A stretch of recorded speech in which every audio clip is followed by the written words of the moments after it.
하나님 말씀은 욥기 40장 15절로 41장 전체를 보겠습니다. 40장 15절부터 41장 전체입니다. 길지만 우리 함께 읽겠습니다. 이제 소와 같이 풀을 먹는 배의 못을 볼지어다. 내가 너를 지은 것 같이 그것도 지었느니라.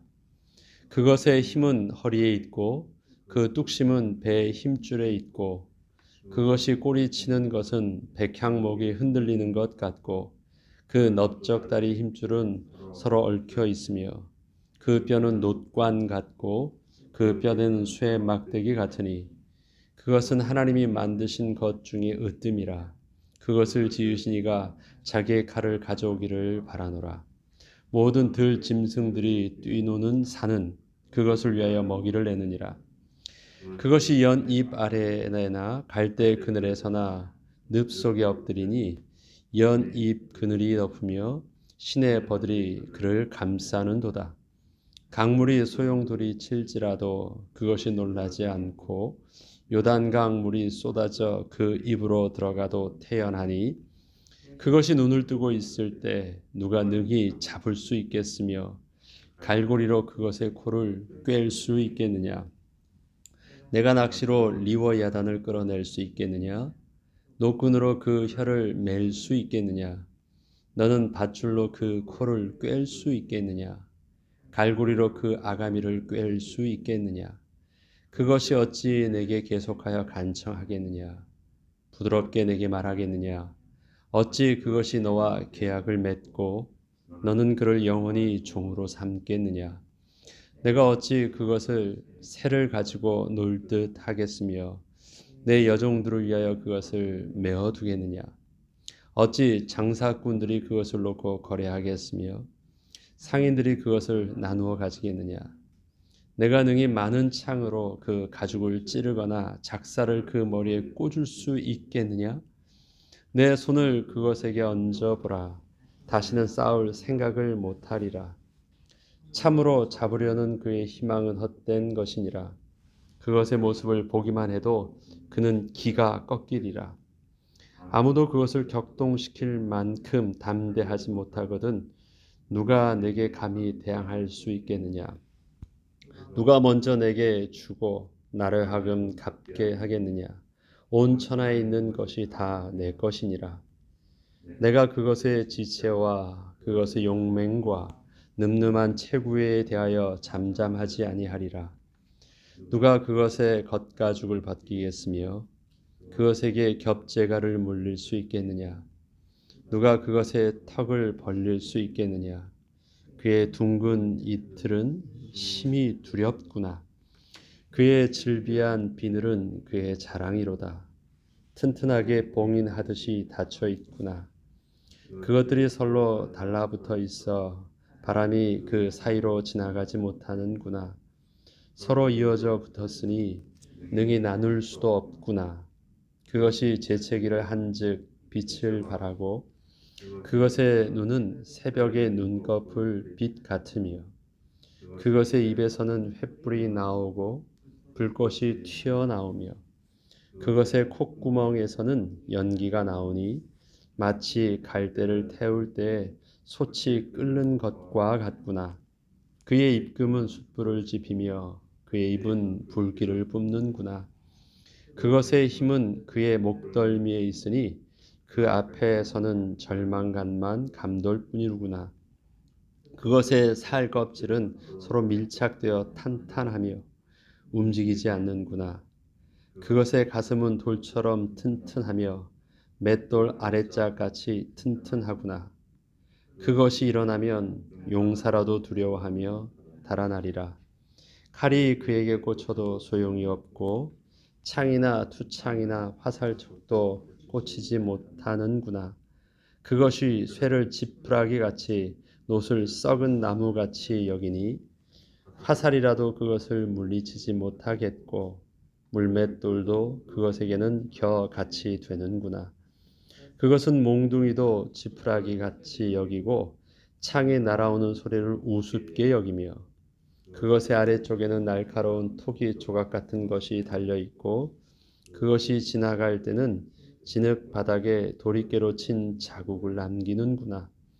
깊은 물을 솥에 물이 끓는 같게 하며 바다를 기름병같이 다루는도다. 그것의 뒤에서 빛나는 물줄기가 나오니 그는 깊은 바다를 백발로 만드는구나. 세상에는 그것과 비할 것이 없으니 그것은 두려움이 없는 것으로 지음받았구나. 그것은 모든 높은 자를 내려다보며 모든 교만한 자들에게 군림하는 왕이니라. 아멘. 하나님께서 지으신 피조물 중에서 가장 강력한 두 피조물, 짐승을 오늘 예로 듭니다. 하나는 베헤못이고 하나는 리워야단이라고 합니다. 베헤못은 실존하는 분명한 짐승이었던 것 같아요. 오늘 주석을 보면 하마 형상 같다. 정확하게 그것을 규정할 수 없지만 하마 형상 같다라고 표현합니다. 리워야단에 대해서는 워낙 지금 상징적인 표현들을 많이 써서 그 형상을 정확하게 할 수는 없지만 아주 강력한, 크기도 강력하고 그 다음에 사람의 가지고 있는 창과 화살과 그 어떤 것으로도 뚫을 수 없을 만큼의 가죽을 덮여 있고, 우리가 전설에 보면 용이 나오잖아요. 드래곤 하면 전설의 용을 TV에서 보면 입에서 불이 나오기도 하고 막 하는데, 마치 그것처럼 그가 꼬리를 한번 치면 모든 것이 땅이 패일 정도로 그렇게 하고, 그가 물을 한번 물속에서 뒤집게 하면 물이 마치 백발이 되는 것처럼 물이 그냥 요동치고,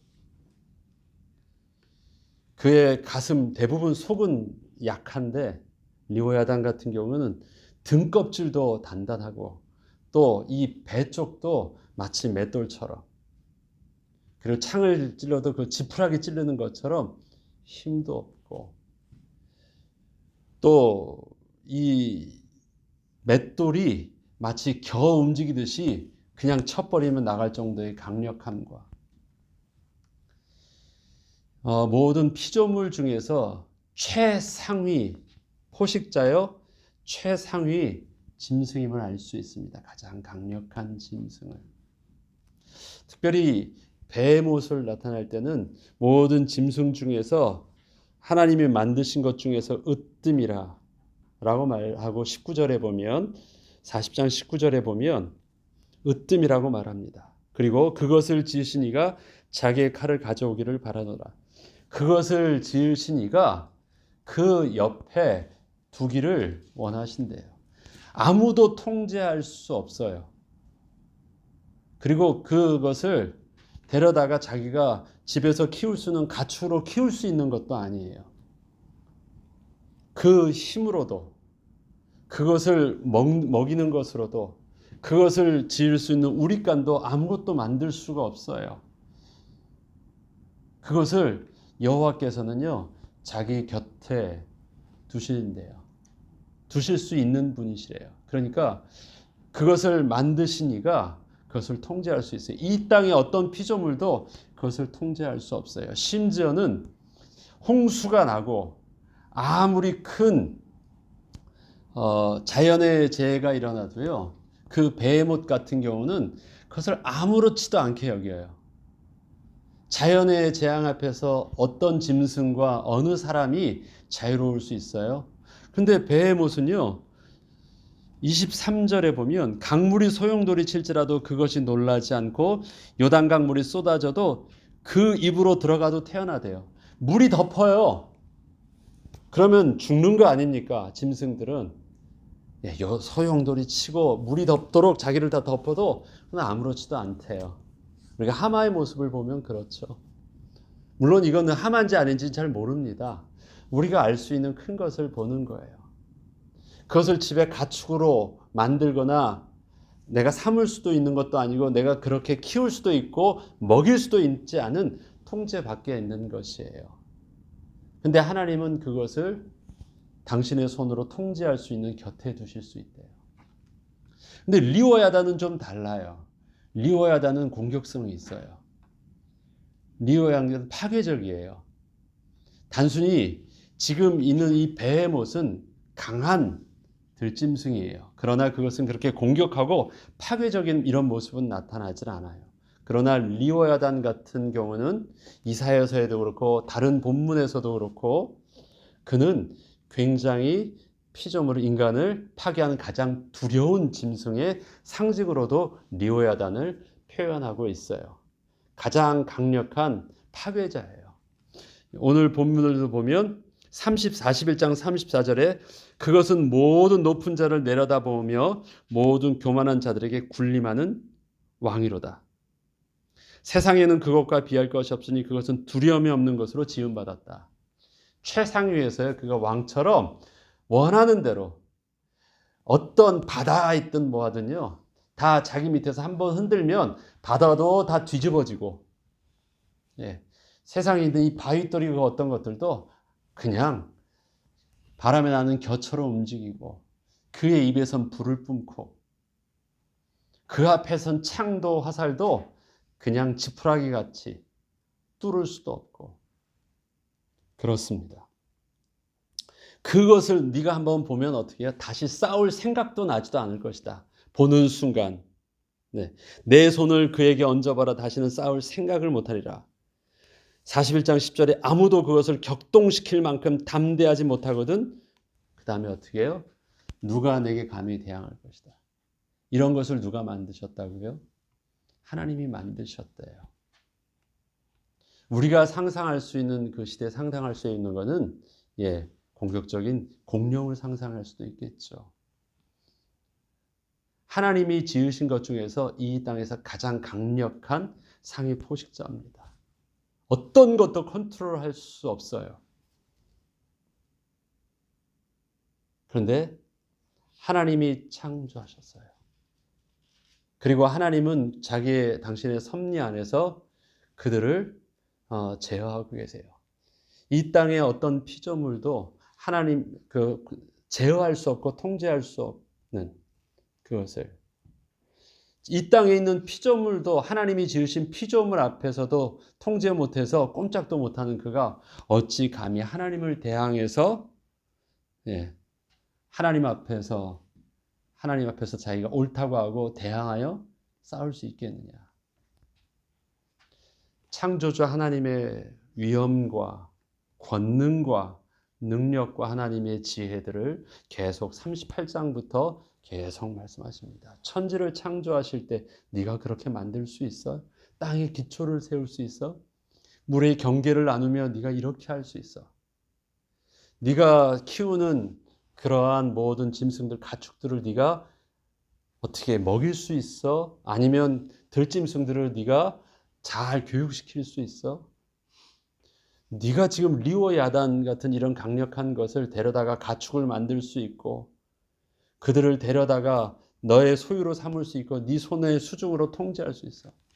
따져보니까 힘도 능력도 지혜도 어떤 것도요, 하나님의 수준 안에서 이루어지는 하나님의 섭리와 하나님의 행하심들을 흉내낼 수 있는 게 아무것도 없어요.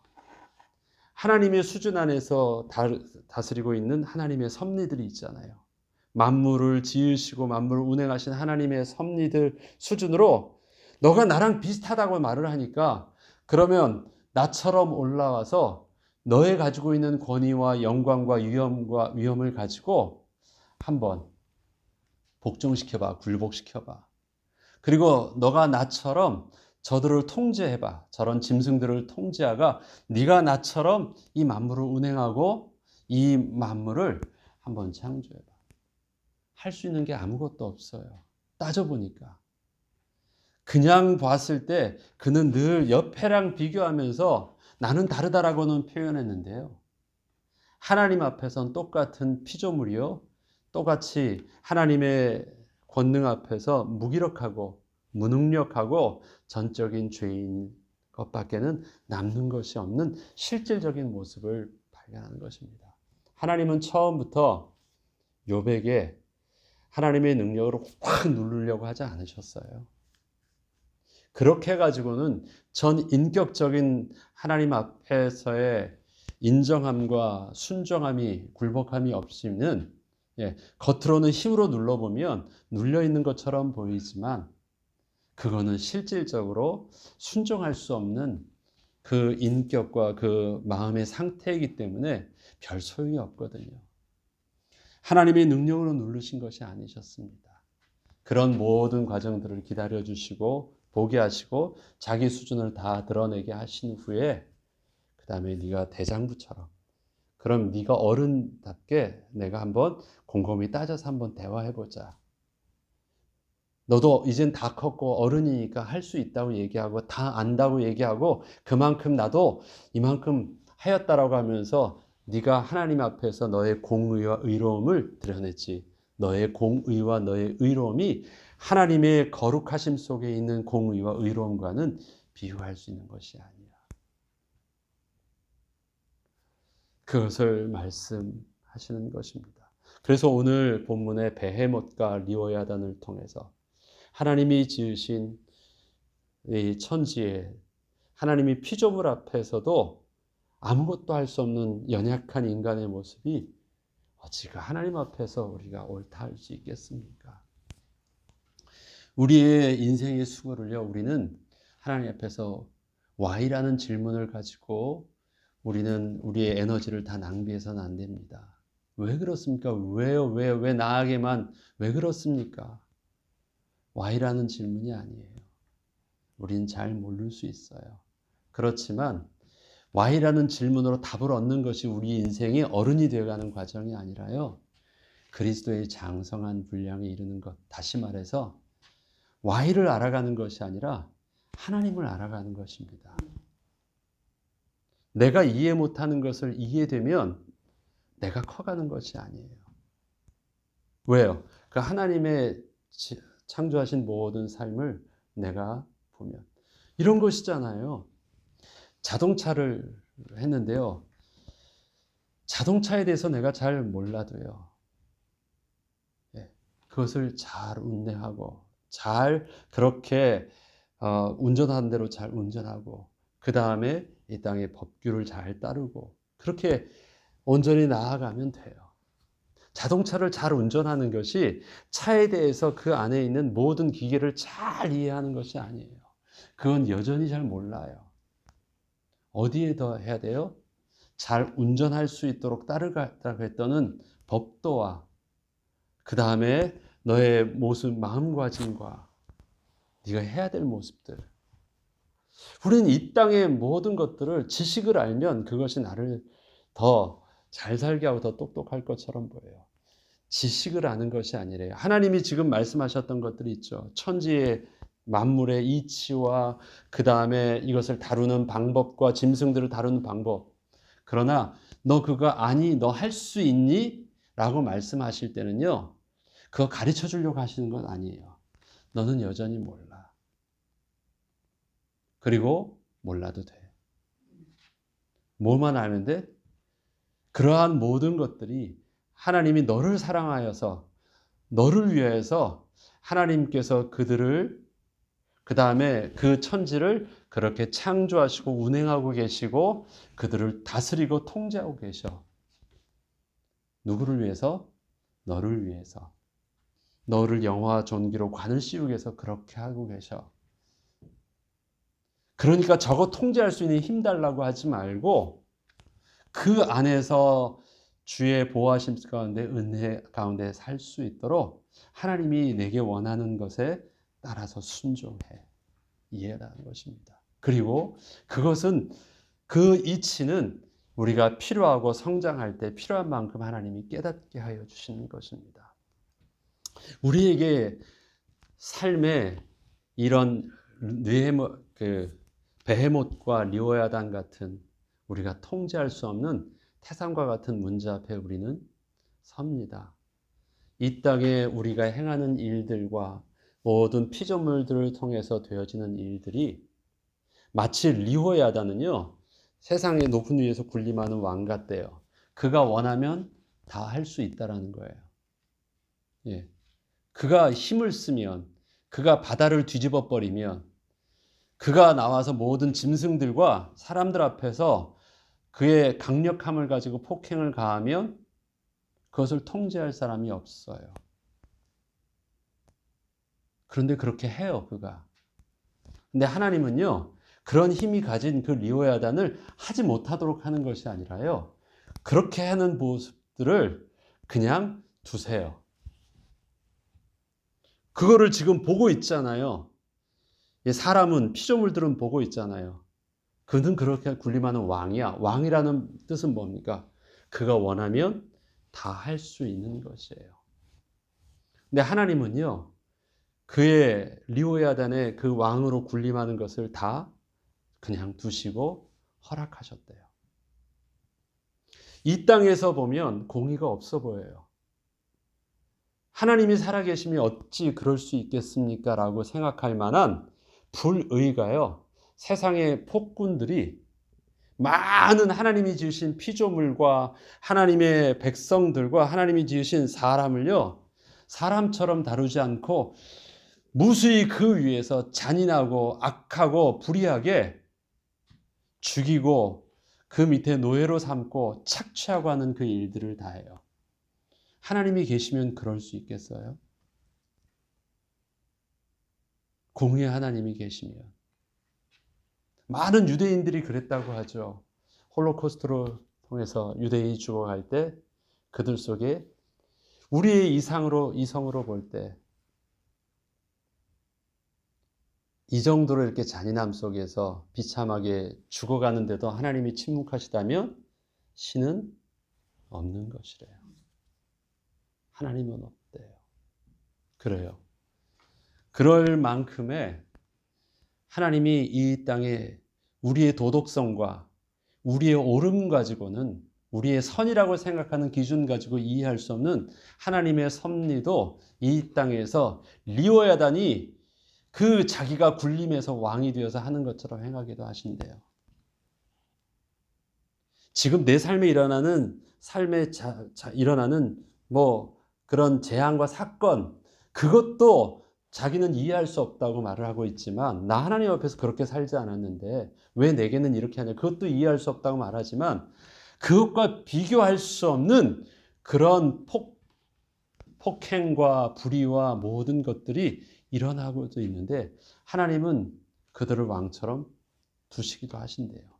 하나님의 섭리를 어떻게 이해할 수 있습니까? 그것에 대해서 우리가 어떻게 표현할 수 있어요? 하나님 그러실 수 있어요. 왜 그러셨습니까? 네가 그것에 대해서 너 아무것도 할 수 없잖아. 그런데 하나님은 어떻게 하신다고요? 하나님이 창조하신 것이래요. 그런데 창조하신 그 하나님이 어떠한 분이세요? 우리가 알고 있어요. 하나님 우리에게 가르쳐 주신 것이세요. 하나님은 선하신 분이에요. 하나님이 이 만물을 창조하실 때 인간을 제일 마지막으로 창조하신 이유는 이러한 모든 것들 속에서 하나님이 인간을 통해서 그 하나님이 지으신 피조물을 다스리게 하셨고 생육하고 번성하게 하셨고 그곳에서 하나님을 영화롭게 하는 하나님의 영적인 존재로 하나님이 창조하신 것이에요. 우리는 그 하나님을 배워가요.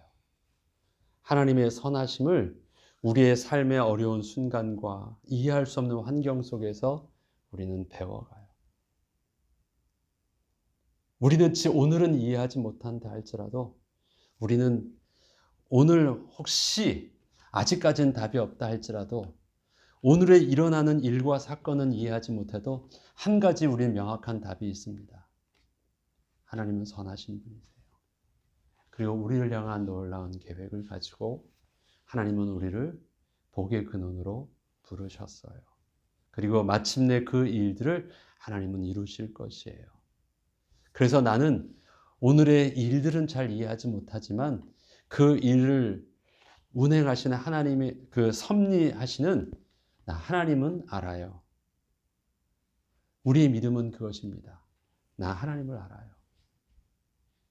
하나님이 하시는 일들을 다 이해하지 못하지만 이해할 수 없는 그 일을 행하시는 분이 선하시고 나를 향한 놀라운 계획이 있으신 분이고 이 안에 하나님의 복으로 인도하시는 하나님이 지금 나와 함께 계시다는 것을 나는 알아요. 우리의 평안함과 우리의 안정감은 하나님을 아는 지식에 있습니다. 사건을 이해하고 문제가 무엇인지를 원인을 발견하면 인간은 본능적으로 왜 그러지? 그거 알면 이제는 좀 안심할 것 같고 불안에서부터 벗어날 것처럼 보이지만 우리는 문제 안에서 답을 찾지 않습니다. 어디서 찾냐면 그것을 운행하시는 하나님, 그리고 그 하나님이 나와 성령으로 함께 하시는 하나님의 언약 안에서 우리는 여전히 답을 찾고 안정감을 찾습니다. 그래서 오늘도 우리는 그 하나님을 만나요. 어떻게 해요? 주의 말씀을 통해서 만납니다. 하나님의 말씀을 통해서요. 우리는 말씀을 볼 때, 말씀을 묵상할 때 이런 훈련이 필요한 것 같아요. 이런 비유가 맞을지 모르겠는데 기타를 치거나 피아노를 칠 때요. 제대로 어려서부터 기본 기계 공부를 하지 않으면 그냥 내가 음에 대한 감각이 있고 하면 악보를 보지 않아도요. 이렇게 칠 수 있어요. 좀 외워서 음을 외우고 뭐 하면요. 악보를 보지 않아도 흉내를 또 할 수 있어요. 그러면 어느 정도 그냥 일반적인 아이들보다는 조금은 잘할 수 있어요. 그런데 외워서 하기 시작하고요. 자기가 가지고 있는 다른 사람보다 조금 나은 그 음악적 감각과 그 순발력을 가지고 조금 해놓으면요. 자기가 들은 곡 한두 곡은 칠 수 있는데 뭐가 안 되느냐? 진짜 어려운 곡, 그 다음에 진짜 자기가 모르는 곡을 앞에 딱 놓으면요. 아무것도 칠 수가 없어요. 그것은 누가 칠 수 있느냐? 어려서부터 악보를 봐버릇한 사람이 그 악보대로 치면 그것을 칠 수 있어요. 악보 보는 연습이 돼 있어야 돼요. 우리의 성경 말씀이 저는 마치 어려운 곡을 내가 쉽게 그래도 능히 칠 수 있는 악보와 같은 훈련이 필요하지 않나 싶어요. 여러분의 가지고 있는 신앙과 그 다음에 여러분의 인격과 다른 사람보다 다른 그 열심과 그 어떤 선함을 가지고요. 인생에 여러분이 통제할 수 있는 그 테두리 안에서는 그렇게 살아갈 수 있어요. 내가 가지고 있는 열심, 내 알고 있는 경험과 지식과 그 다음에 다른 사람과는 조금은 달라 보이는 도덕성, 그러나 그 앞에 베헤못과 리오야단과 같은 큰 일들이 오면요. 여러분의 가진 많은 것들은 지푸라기 같은 것이고 아무런 그 앞에 그 기운 앞에 서는 여러분들은 그냥 보기만 해도 기가 꺾이는 일들입니다. 우리 앞에 인생의 태산과 같은 문제는요. 여러분이 가지고 있었던 능력과 재주와 경험과 지식을 가지고 그거 꺼내서 쓸 수 있는 것이 아닙니다. 어떤 거야 돼요? 하나님의 말씀이 여러분을 압도해야 돼요. 그러려면 어떻게 해야 돼요? 작은 것부터 훈련해 봐야 돼요. 그 말씀 내가 다 알아. 그 말이 아닙니다. 작은 것부터 그 말씀이 오늘도 내 발의 등이 되고 오늘도 그 말씀이 나의 작은 삶에 적용되어지는 훈련들이 쭉 되어지면 태산과 문제 앞에서도요. 작은 문제 앞에서 그렇게 해결되어지는 것과 다를 바 없이 인도를 받아요. 근데 우리는 그 훈련이 좀 잘 안 돼 있는 것 같아요. 하나님의 말씀에 대해서 나 아니까, 그거 외우고 있으니까, 그 정도는 충분히 이해할 수 있으니까. 그 말이 아닙니다. 제가 오랫동안 말씀을 이렇게 묵상하면서 많은 신학적인 어떤 것보다 나의 삶 속에서 말씀의 유익이 무엇이었을까? 말씀을 많이 읽으니까 많은 깊은 것을 깨닫고 성경적인 지식과 내용을 많이 알고 다르다. 그게 아니더라고요. 성경도 어려서 외웠던 그 몇 구절 외에는요. 잘 암송하는 구절도 잘 없어요. 근데 뭐가 있냐면 하나님이 늘 질서를 따서 매일 읽게 하셨던 그 흐름 속에서 삶 속에서 하나님이 인도하여 주시는 그 말씀에 민감하게 된 것은 하나님이 나를 훈련케 하셨던 은혜 같아요.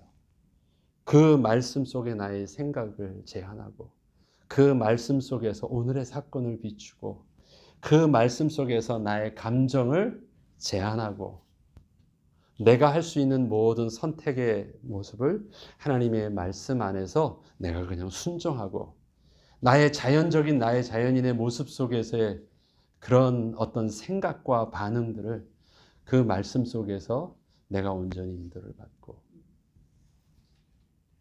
저는 그것이 여러분들의 삶 속에서도 여러분들이 성경을 알아가면서 여러분들이 자꾸 뭔가 파일업 할 수 있도록 축적해서 여러분들이 쌓으려는 지식이 아니라 안 쌓아도 돼요.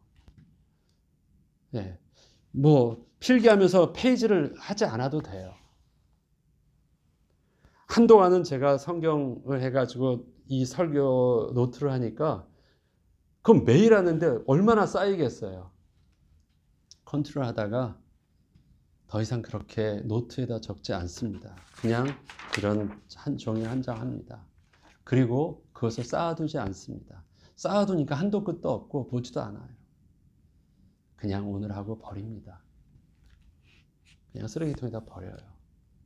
내가 남겨둔 것 외에는. 뭘 원하는 것이냐? 지식으로 내가 오늘도 깊은 걸 깨달았으니까 잘하고 잘 정리하고 하는 것이 아니라 내가 오늘 주시는 그 하나님. 매일매일 읽었던 말씀을 또 읽지만 또 밑줄 긋고 또 하지만 읽을 때마다 어떻게 해요? 오늘 내게 새로움 속에서 주시는 하나님의 말씀으로 순종하려고 몸부림치는 거예요. 그리고 그것을 내가 알고 있는 메시지로 들린 것이 아니라 오늘 들려주시는 하나님, 오늘도 나와 함께 하셔서 나를 향한 놀라운 계획 속에서 인도하시는 그 하나님을 오늘도 이 태산과 같은 리오야단과 같은 그 폭행과 그런 풍랑 속에서 그런 태산 같은 문제 앞에서 오늘도 나는 하나님의 말씀을 통해서 나와 함께 하시는 하나님을 만나고 내게 들려주시는 하나님의 음성을 듣고 내게 책망하시는 하나님의 말씀 속에서 내가 순종하고 내가 회개하고 그렇게 나아가려는 것이에요.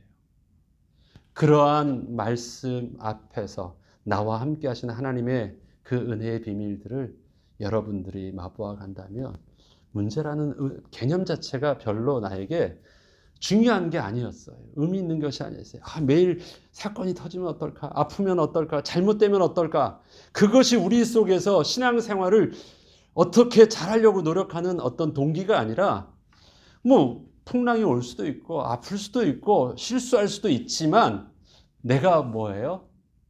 내게 있어서 그러한 오늘의 삶 속에서 오늘의 사건 속에서 여전히 나와 함께 하시면서 나를 이끄신 하나님의 말씀이 내 속에 지속되고 있다면 아무 문제가 없는 거예요. 베헤못이 문제가 아니라 리오야단이 문제가 아니라 그것을 지으신 하나님, 그것을 통제하신 하나님이 나와 함께 하시고 오늘도 내게 말씀하셔서 그것을 통해서 내게 유익하게 하시고 훈련케 하시는 하나님의 은혜를 맛보면 되는 거예요. 그 은혜가 여러분에게 또 저에게 또 주님의 교회 위에 함께하길 주의 이름으로 축원합니다. 주기도문으로 마치겠습니다.